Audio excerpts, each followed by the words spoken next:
5 more must-know phrasal verbs. You can check our first part of the video about phrasal verbs. Now we're going to talk about the second part. First, I'm going to ask you, and then we're going to see what the phrasal verb is. I can't solve this problem. I can't figure. Yes, I can't figure this out. I can't figure this out. It means I can't solve it. The second one, they canceled the game. Or I can say, they called off the game. Yes, so if you call off something, you cancel it. Third phrasal verb, I really admire her. I really respect her. I really look her. Which one? I really look up to her. I really look up to her.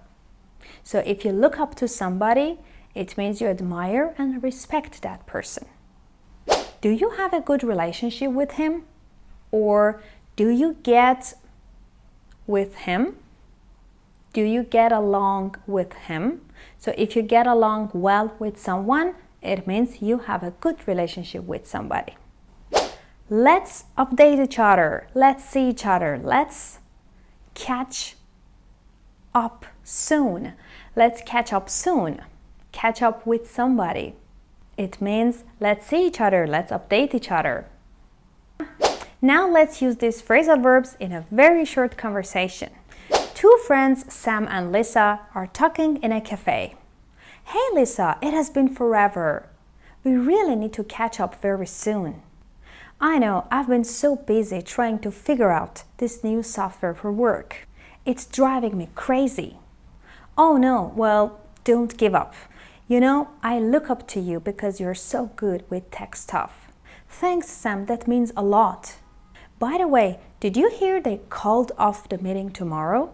Really, I guess that's good news. Speaking of work, how do you get along with your new manager? Actually, she's really great. So, coffee next week? Absolutely, it's a date. As you can see, guys, we use some of the phrasal verbs in this short conversation. Now, I'm going to tell you the meaning. You tell me the phrasal verb very fast because we want to review them. Let's go. So, you meet somebody to share some recent news. You can say you catch up. Or you want to solve or understand something. You can say figure something out. Admire or respect someone. Look up to. Cancel an event or an agreement. Cancel an event or cancel a meeting. Call off. Have a friendly relationship with somebody. Get along with. That's it for this video. I hope you find this video really useful. Don't forget to subscribe to this channel, share these videos, and of course, if you like, you can like our videos. I will see you in our third video about phrasal verbs. Bye for now.